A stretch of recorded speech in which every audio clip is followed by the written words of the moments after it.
Hi friends, എല്ലാവർക്കും പുതിയൊരു വീഡിയോയിലേക്ക് സ്വാഗതം.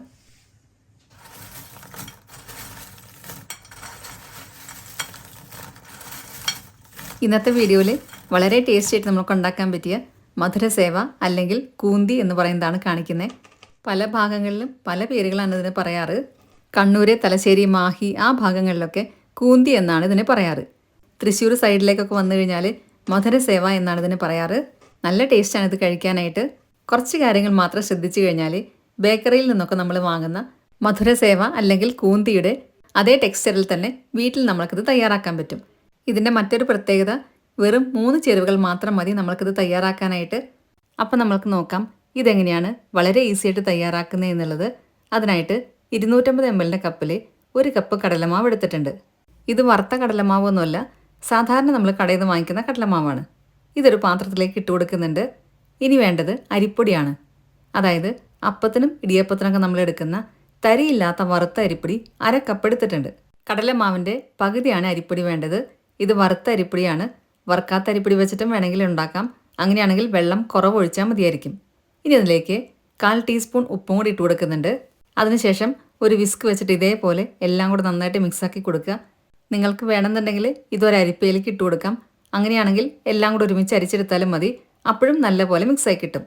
ഇനി ഇതിലേക്ക് കുറേശ്ശെ മാത്രം വെള്ളം ഒഴിച്ചു കൊടുത്തിട്ട് നമ്മൾക്ക് നന്നായി കുഴച്ചെടുക്കാം. 1/2 കപ്പിനേക്കാളും കുറച്ച് കൂടുതൽ വെള്ളമായിരിക്കും വേണ്ടി വരിക. വെള്ളം പെട്ടെന്ന് തന്നെ കൂടിപ്പോകും. അതുകൊണ്ട് കുറേശ്ശെ മാത്രം ഒഴിച്ചു കൊടുത്താൽ മതി. ചില അരിപ്പൊടിക്ക് കൂടുതൽ വെള്ളം വേണ്ടി വരും. അപ്പോൾ അത് നോക്കിയിട്ട് വേണം കുഴച്ചെടുക്കാനായിട്ട്. വെള്ളം തെളിച്ചു കൊടുത്തിട്ട് കുഴച്ചെടുത്താലും മതി. അപ്പോൾ തീരെ വെള്ളം കൂടിപ്പോകില്ല. ഇനി അഥവാ വെള്ളം കൂടിപ്പോയി എന്ന് തോന്നുകയാണെങ്കിൽ കുറച്ചും കൂടെ കടലമാവ് ഇട്ട് കൊടുക്കാം. നമ്മൾ ഇട്ട് കൊടുക്കുന്ന കടലമാവിൻ്റെ പകുതി അരിപ്പൊടിയും കൂടി ഇട്ട് കൊടുക്കുക. എന്നിട്ട് വീണ്ടും കുഴച്ചെടുത്താൽ മതി. ഇപ്പോൾ ഇതാ നമ്മളുടെ മാവ് ഇവിടെ നല്ല പെർഫെക്റ്റ് ആയിട്ട് കുഴച്ചെടുത്തിട്ടുണ്ട്. ഈ ഒരു പാകത്തിൽ വേണം നമ്മൾക്ക് കിട്ടാനായിട്ട്. ഇനി നമ്മൾക്കിത് അടച്ച് വെക്കാം. നമ്മൾക്കിനി സേവനാഴി എടുത്തതിന് ശേഷം അതിനകത്തേക്ക് എണ്ണ തേച്ച് കൊടുക്കാം. നമ്മൾ ഇതിനകത്ത് മാവ് ഇട്ട് കൊടുക്കുമ്പോൾ ഒട്ടിപ്പിടിക്കാതിരിക്കാൻ വേണ്ടിയിട്ടാണ് ഇങ്ങനെ ചെയ്യുന്നത്. ഇതിൻ്റെ ഉള്ളിലെല്ലാം എണ്ണ തേച്ച് കൊടുക്കുക. അതേപോലെ തന്നെ അച്ചിലും നമ്മൾക്ക് എണ്ണ തേച്ച് കൊടുക്കണം. ഞാനിപ്പോൾ ഇവിടെ ഇതേപോലത്തെ 3 എണ്ണത്തിൻ്റെ അച്ചാണ് എടുത്തിരിക്കുന്നത്. ഇതാവുമ്പോൾ നമ്മൾക്ക് പെട്ടെന്ന് ഉണ്ടാക്കി തീർക്കാനും പറ്റും. ഇതാണ് മധുരസേവ അല്ലെങ്കിൽ കൂന്തി ഉണ്ടാക്കാനായിട്ട് നല്ലത്. ഇനി നിങ്ങളുടെ കയ്യിൽ ഇതേപോലത്തെ അച്ചാണ് ഇല്ലെങ്കിലും കുഴപ്പമില്ല. ഇത് വെച്ചിട്ട് നമ്മൾക്ക് മധുരസേവ ഉണ്ടാക്കാൻ പറ്റും. ഇതിലേതെങ്കിലും ഒന്ന് ഇട്ട് കൊടുത്താൽ മതി.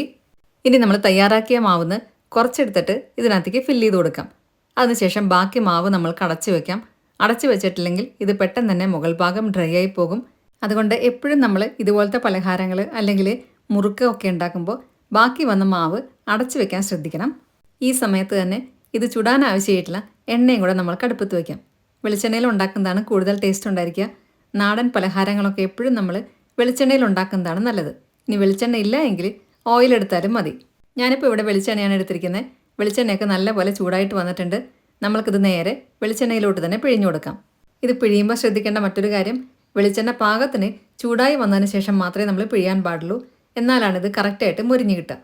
നമ്മളിത് പിഴിയുന്ന സമയത്ത് നമ്മൾ ചേർത്ത് കൊടുത്ത വെള്ളത്തിൻ്റെ അളവ് കറക്റ്റാണോ എന്ന് നമ്മൾക്കറിയാൻ പറ്റും.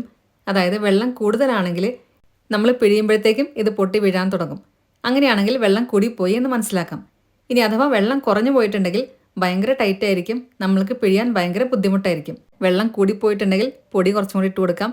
ഇനി അഥവാ വെള്ളം കുറഞ്ഞു പോയിട്ടുണ്ടെങ്കിൽ കുറച്ചും കൂടെ വെള്ളം തെളിച്ച് നമുക്ക് കുഴച്ചെടുക്കാനും പറ്റും. പിന്നെ ശ്രദ്ധിക്കേണ്ട മറ്റൊരു കാര്യം, നമ്മളിത് പിഴിഞ്ഞ ഉടനെ തന്നെ ഇത് ഇളക്കരുത്. ഇത് കുറച്ചൊന്ന് പൊങ്ങി വരാൻ തുടങ്ങും. അതിനുശേഷം മാത്രം നമ്മളിത് ഇളക്കി കൊടുക്കാം. ഇത് പെട്ടെന്ന് തന്നെ ഫ്രൈ ആയി കിട്ടും. ഒരുപാട് സമയമൊന്നും എടുക്കത്തില്ല. 3-4 മിനിറ്റിൽ തന്നെ നമ്മൾക്കിത് ഫ്രൈ ആയി കിട്ടും. ഇത് തിരിച്ചും മറിച്ചും ഇട്ട് കൊടുക്കാം. ഈ സമയത്ത് തീ മീഡിയം ഫ്ലെയിമിൽ വെച്ച് കൊടുത്താൽ മതി. എന്നാലാണ് ഇത് കറക്റ്റായിട്ട് മുരിഞ്ഞ് കിട്ടുക. ഇത് മുരിഞ്ഞ് വരുംതോറും ഇതിൻ്റെ പത നല്ല പോലെ കുറഞ്ഞു വരും. ഇപ്പോൾ ഇതാ നമ്മൾ ആദ്യം ഇട്ട് കൊടുത്ത ട്രിപ്പ് കറക്റ്റായിട്ട് മുരിഞ്ഞ് വന്നിട്ടുണ്ട്. നമ്മൾക്കിത് എണ്ണയിൽ നിന്ന് എടുത്ത് മാറ്റാം. ഇനി രണ്ടാമത്തെ ട്രിപ്പും ഇതേപോലെ തന്നെ ഫ്രൈ ചെയ്തെടുക്കാം. നമ്മളിത് എണ്ണയിലോട്ട് പിഴിയുന്ന സമയത്ത് മാത്രം തീ കൂട്ടി വയ്ക്കുക. അതിനുശേഷം ഇതൊന്ന് പൊങ്ങി വന്നു കഴിഞ്ഞാൽ തീ നമ്മൾക്ക് കുറച്ച് കൊടുക്കാം. പിന്നെ ഒരുപാട് കട്ട പിടിച്ച പോലെ ഇത് ഇട്ട് കൊടുക്കരുത്. 2-3 പ്രാവശ്യം മാത്രം ഇത് ചുറ്റിച്ചു കൊടുത്താൽ മതി. അപ്പോൾ ഇതെല്ലാം കറക്റ്റായിട്ട് മുരിഞ്ഞ് കിട്ടുകയും ചെയ്യും. ഇനി ഇത് പൊങ്ങി വന്നതിന് ശേഷം മാത്രം നമ്മൾക്ക് ഇളക്കി തിരിച്ചിട്ട് കൊടുക്കാം.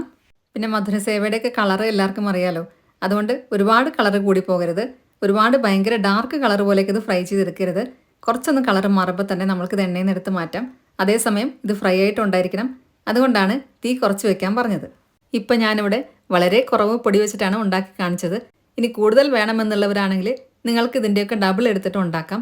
അതായത് 2 കപ്പ് കടലമാവ്, 1 കപ്പ് അരിപ്പൊടി എന്ന കണക്കിൽ ഉണ്ടാക്കിയെടുക്കാം. കപ്പിന് പകരം ഗ്ലാസ് വേണമെങ്കിലും എടുക്കാം. അങ്ങനെയാണെങ്കിൽ 2 ഗ്ലാസ് കടലമാവും 1 ഗ്ലാസ് അരിപ്പൊടിയും എന്ന കണക്കിലെടുത്താലും മതി. ഇനി നമ്മൾ ഫ്രൈ ചെയ്തെടുത്ത ഇതെല്ലാം പൊട്ടിച്ചു കൊടുക്കാം. മധുരസേവയുടെ ആ വലുപ്പത്തിൽ നമ്മൾക്കിത് പൊട്ടിച്ചു കൊടുക്കാം. എല്ലാം ഇതേപോലെ തന്നെ പൊട്ടിച്ചു കൊടുക്കുക. ഇനി ഇതെല്ലാം കൂടെ ഒരു വലിയ പാത്രത്തിലേക്ക് ഇട്ട് കൊടുക്കാം. ഇനി നമുക്ക് ഇതിനകത്തേക്ക് വേണ്ട ഷുഗർ സിറപ്പ് പെട്ടെന്ന് തന്നെ തയ്യാറാക്കാം. അതിനായിട്ട് 1 കപ്പ് പഞ്ചസാര എടുത്തു വെച്ചിട്ടുണ്ട്. ഇനി മിക്സിയുടെ ചെറിയ ജാർ എടുത്ത് അതിനകത്തേക്ക് 1 ടീസ്പൂൺ ഏലക്കയുടെ ഉള്ളിലത്തെ കറുത്ത സീഡാണ് ഇട്ട് കൊടുക്കുന്നത്. ഇനി ഇതിലേക്ക് നമ്മൾ എടുത്തു വെച്ച പഞ്ചസാരയിൽ നിന്ന് 3-4 ടേബിൾ സ്പൂൺ ഇട്ട് കൊടുക്കാം. ഇനി ഇതെല്ലാം കൂടെ നമുക്ക് നന്നായിട്ടൊന്ന് പൊടിച്ചെടുക്കണം. മധുരസേവയുടെ മുകളിൽ ലാസ്റ്റ് നമ്മൾക്ക് വെതറി കൊടുക്കാൻ ഇത് ആവശ്യമുണ്ട്.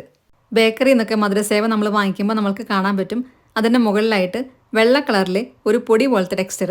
അത് കിട്ടാൻ വേണ്ടിയിട്ടാണ് നമ്മൾ ഇതേപോലെ പഞ്ചസാര പൊടിച്ചിട്ട് അതിൻ്റെ മുകളിൽ വെതറി കൊടുക്കുന്നത്. ഇനി ഇത് സൈഡിലോട്ട് മാറ്റി വയ്ക്കാം.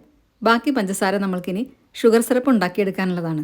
അതിനായിട്ട് ബാക്കി പഞ്ചസാര ഒരു പാത്രത്തിലേക്ക് ഇട്ടതിന് ശേഷം അതിനകത്തേക്ക് 1/4 കപ്പ് വെള്ളം കൂടെ ഒഴിച്ചു കൊടുക്കാം. ഇത് ഏകദേശം 3/4 കപ്പ് പഞ്ചസാര ഉണ്ടായിരിക്കും. അതിനകത്തേക്കാണ് 1/4 കപ്പ് വെള്ളം ഒഴിച്ചു കൊടുക്കുന്നത്. ഒരുപാട് വെള്ളം ഒഴിച്ചു കൊടുക്കേണ്ട ആവശ്യമില്ല. അപ്പോൾ പിന്നെ നമ്മൾക്കിത് 1 സ്ട്രിങ് കൺസിസ്റ്റൻസിയിൽ കിട്ടാൻ ബുദ്ധിമുട്ടായിരിക്കും. ഇപ്പോൾ ഇതാ പഞ്ചസാരയെല്ലാം നല്ലപോലെ അലിഞ്ഞ് കുറച്ച് സമയമായിട്ട് ഇത് തിളച്ചുകൊണ്ടിരിക്കുകയാണ്. ഇത് ഏതാണ്ട് ഒറ്റനൂൽ പരുവമായിട്ടുണ്ടായിരിക്കും. ഇത് നമ്മൾക്ക് സ്പൂൺ എടുത്തിട്ട് ഇതേപോലെ നോക്കാം. കറക്റ്റ് പാകമായിട്ടാണ് വന്നിട്ടുള്ളത്. ഒറ്റനൂൽ പരുവമായിട്ടുണ്ട്. ഇനി നമുക്ക് ഫ്ലെയിം ഓഫ് ചെയ്യാം. ഫ്ലെയിം ഓഫ് ചെയ്തതിന് ശേഷം നമ്മൾ നേരത്തെ തയ്യാറാക്കി വെച്ച മധുരസേവയിലേക്ക് ഇത് ഒഴിച്ചു കൊടുക്കാം. മുഴുവനായിട്ട് ഒഴിച്ചു കൊടുക്കരുത്. ആദ്യം പകുതി മാത്രം ഒഴിച്ചു കൊടുക്കുക. എന്നിട്ടിത് നല്ലപോലെ മിക്സാക്കി എടുക്കണം. ഇത് മിക്സാക്കാനായിട്ട് ഇതേപോലെ കുറച്ച് വലിയ പാത്രം എടുക്കുന്നതായിരിക്കും നല്ലത്. അപ്പോൾ നമ്മൾക്ക് ഫാസ്റ്റായിട്ട് തന്നെ ഇത് മിക്സ് ചെയ്യാൻ പറ്റും. നമ്മളിപ്പോൾ പകുതി ഷുഗർ സിറപ്പ് മാത്രമേ ഒഴിച്ചു കൊടുത്തിട്ടുള്ളൂ. അതിനുശേഷമാണ് ഇതേപോലെ മിക്സാക്കി കൊടുക്കുന്നത്. കുറച്ച് സമയത്തിൽ തന്നെ ഈ ഷുഗർ എല്ലാം കട്ട് ചെയ്തിട്ട് ഏതാണ്ട് വെള്ള കളറായിട്ട് വരാൻ തുടങ്ങും. ഇപ്പം ഞാനിവിടെ എല്ലാ ഭാഗത്തേക്കും ഒരേപോലെ മിക്സാക്കി എടുത്തിട്ടുണ്ട്. ഇനി നമ്മൾ നേരത്തെ പൊടിച്ചു വെച്ച പഞ്ചസാരയിൽ നിന്ന് കുറച്ചെടുത്തിട്ട് ഇതിൻ്റെ മുകളിലായിട്ടൊന്ന് വെതറി കൊടുക്കുന്നുണ്ട്. ഇത് നമ്മൾ നേരത്തെ പഞ്ചസാരയും ഏലക്കയും കൂടെ പൊടിച്ചു വെച്ചതാണ്. അതിൽ കുറച്ച് മാത്രം എടുത്തിട്ടാണ് ഇപ്പം വെതറി കൊടുത്തിട്ടുള്ളത്. എന്നിട്ട് വീണ്ടും നല്ല പോലെ മിക്സാക്കി എടുക്കുക. ഇതൊരുപാട് സമയമൊന്നും എടുക്കത്തില്ല. പെട്ടെന്ന് തന്നെ നമുക്കിത് തയ്യാറാക്കാൻ പറ്റും. ഇത് മിക്സ് ആക്കുമ്പോൾ തന്നെ നമുക്ക് കാണാൻ പറ്റും ഒരു വൈറ്റ് കോട്ടിംഗ് ആയിട്ട് ഇത് വരുന്നത്. ഇപ്പം ഞാനിവിടെ നല്ല പോലെ ഇത് മിക്സാക്കി എടുത്തിട്ടുണ്ട്. ഇനി നമ്മൾ നേരത്തെ ഷുഗർ സിറപ്പിൻ്റെ പകുതി അവിടെ മാറ്റി വെച്ചിട്ടുണ്ടായിരുന്നു. അത് ഒന്നും കൂടെ ചൂടാക്കിയതിന് ശേഷം ഇതിൻ്റെ മുകളിലായിട്ട് മുഴുവനായിട്ട് ഒഴിച്ചു കൊടുക്കാം. എല്ലാം കൂടെ ഇതേപോലെ ഒഴിച്ചതിന് ശേഷം ഒന്നുകൂടെ നമ്മൾ നേരത്തെ മിക്സ് ചെയ്ത പോലെ മിക്സ് ചെയ്തെടുക്കുക. അപ്പോഴാണ് ഇത് കറക്റ്റായിട്ട് കിട്ടുക. ഇപ്പം ഞാനിവിടെ ഷുഗർ സിറപ്പ് ബാക്കിയുള്ളത് എല്ലാം കൂടെ ഒഴിച്ചു കൊടുത്തിട്ടുണ്ട്. ഇനി നമ്മൾ ആദ്യം ഒഴിച്ചു കൊടുത്തപ്പോൾ മിക്സാക്കി അതേപോലെ തന്നെ വീണ്ടും മിക്സാക്കി കൊടുക്കുക. ഇത് പൊട്ടിപ്പോകത്തൊന്നുമില്ല. ചൂടോടെ തന്നെ നല്ലപോലെ മിക്സാക്കി കൊടുക്കണം. എന്നിട്ട് നമ്മൾ നേരത്തെ പൊടിച്ച് വെച്ച പഞ്ചസാരയിൽ നിന്ന് കുറച്ചും കൂടെ ഇതിൻ്റെ മുകളിലായിട്ട് വെതറി കൊടുക്കാം. ഇപ്പോൾ ഇതാ ഞാനിവിടെ വെതറി കൊടുക്കുന്നുണ്ട്.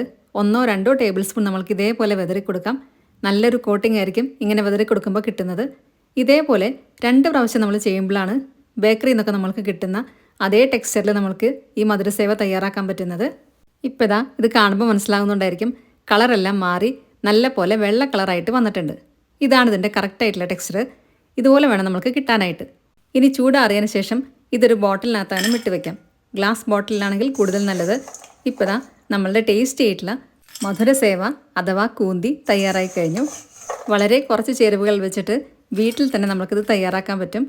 ഇനി ഇതിനകത്ത് പഞ്ചസാര ഇടണ്ടാത്തവർക്ക് ഇത് മുറുക്ക് പോലെ കഴിക്കാനും നല്ല ടേസ്റ്റ് ആയിരിക്കും. ഇതിനു മുന്നേ ഞാൻ മുറുക്കുണ്ടാക്കുന്ന ഒരുപാട് വീഡിയോസിൻ്റെ റെസിപ്പീസ് ഇട്ടിട്ടുണ്ട്.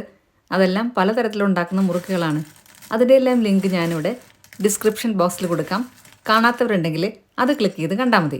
നമ്മളെടുത്ത പഞ്ചസാരയെല്ലാം കറക്റ്റായിരുന്നു. കോട്ടിംഗ് എല്ലാം കറക്റ്റായിട്ട് വന്നിട്ടുണ്ട്. ഇതാണ് ഇതിൻ്റെ കറക്റ്റ് പാകം. അപ്പോൾ മധുരസേവ ഉണ്ടാക്കാത്തവരാണെങ്കിൽ ഇതേപോലെ നിങ്ങളൊന്ന് ഉണ്ടാക്കി നോക്കണം. എന്തായാലും ഇഷ്ടപ്പെടും. അപ്പോൾ എല്ലാവർക്കും ഇന്നത്തെ വീഡിയോ ഇഷ്ടമായെന്ന് വിചാരിക്കുന്നു. വീഡിയോ ഇഷ്ടമായിട്ടുണ്ടെങ്കിൽ നിങ്ങളുടെ ഫ്രണ്ട്സിനും റിലേറ്റീവ്സിനൊക്കെ ഷെയർ ചെയ്യാൻ മറക്കരുത്. സബ്സ്ക്രൈബ് കൂടെ ചെയ്യുക. അതിൻ്റെ സൈഡിലുള്ള ബെല്ലൈക്കണിൽ ഓൾ എന്നുള്ള ഓപ്ഷനോടെ ക്ലിക്ക് ചെയ്യുക. അപ്പോൾ നെക്സ്റ്റ് ടൈം ഞാൻ വീഡിയോ ഇടുമ്പോൾ പെട്ടെന്ന് തന്നെ നിങ്ങൾക്ക് നോട്ടിഫിക്കേഷൻ വരുന്നതായിരിക്കും. ഇനി ഫേസ്ബുക്കിൽ കാണുന്നവരാണെങ്കിൽ നമ്മുടെ പേജ് ഫോളോയും ലൈക്കും കൂടെ ചെയ്യണേ. ഈ രീതിയിൽ കൂന്തി ഉണ്ടാക്കി നോക്കിയതിന് ശേഷം നിങ്ങളുടെ ഫീഡ്ബാക്സ് എല്ലാം കമൻസിലൂടെ അറിയിക്കാൻ മറക്കരുത്. നല്ലൊരു വീഡിയോ ആയിട്ട് വീണ്ടും കാണാം. താങ്ക്